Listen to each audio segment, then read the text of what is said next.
begin by talking about friendships, because at this age, I mean, I see a lot of young people right now, and at this age, our relationships, our friendships, actually our relationships are always important, but our friendships are of utmost importance, especially when we're young. And they're also important as we grow older. But especially when we're young, our friends become sometimes more influential than our parents. And so who you choose to be around. I use the analogy of, you know how they tell you you are what you eat? Anyone ever heard that? You are what you eat. What does that mean?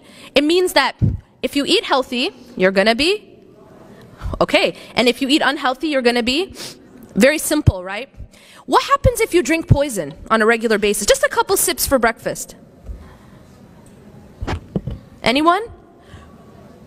You might not die right away because you're just taking a couple sips. But what are you doing over time to yourself internally? You're killing yourself, really. You're killing yourself. So what happens is that our environment, our company to be specific, sometimes is like sipping poison. The people that we're around, the influence that they have on us, and I was noticing that, you know, this idea, and Sheikh Yasser touched upon it, that people think, oh, but I'm not going to be influenced, I'm strong. That's like a person saying, I can sip poison, I'm not going to be influenced, I'm strong. Can anyone say that? No. Everyone will be influenced if they sip poison.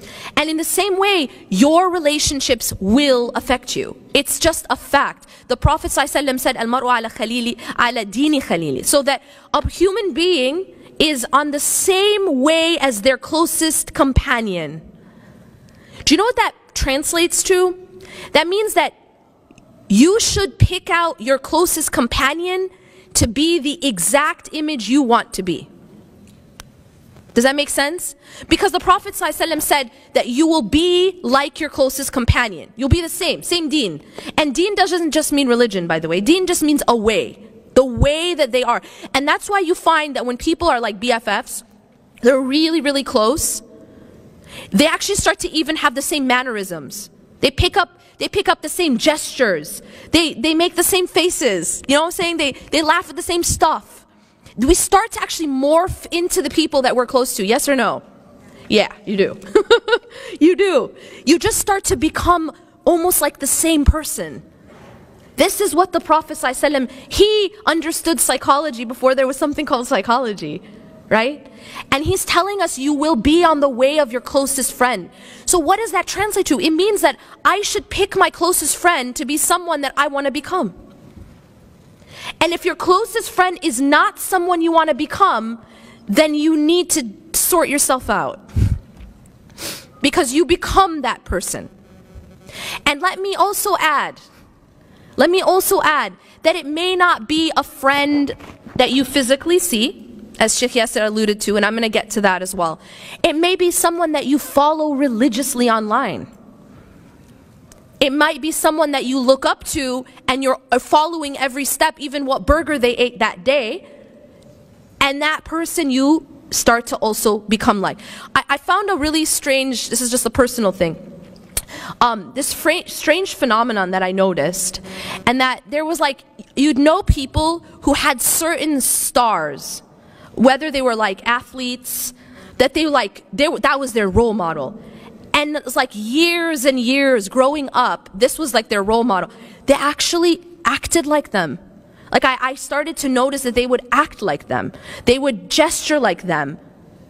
That you even become like people, even if you don't know them, but it's someone you've been following so closely and you admire so much that you start to actually become like them.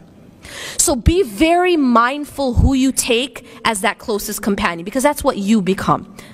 And so what I ask people to do is, number one, please find friends that you want to become.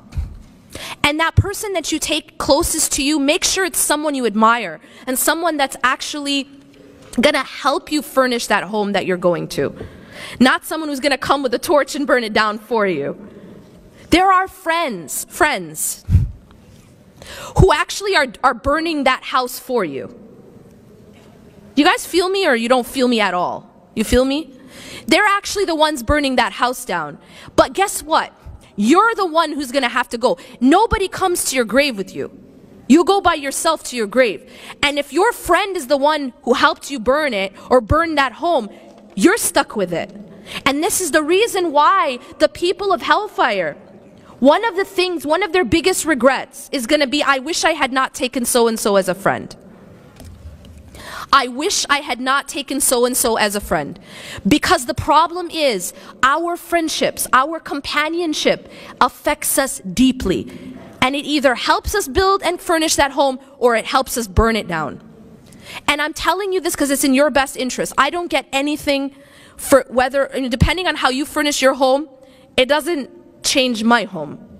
Because even the Prophet ﷺ is not held accountable for the result. So what about me? I don't know nothing. Only thing that I am doing right now is telling you what's in your best interest. And I'm just trying to help you.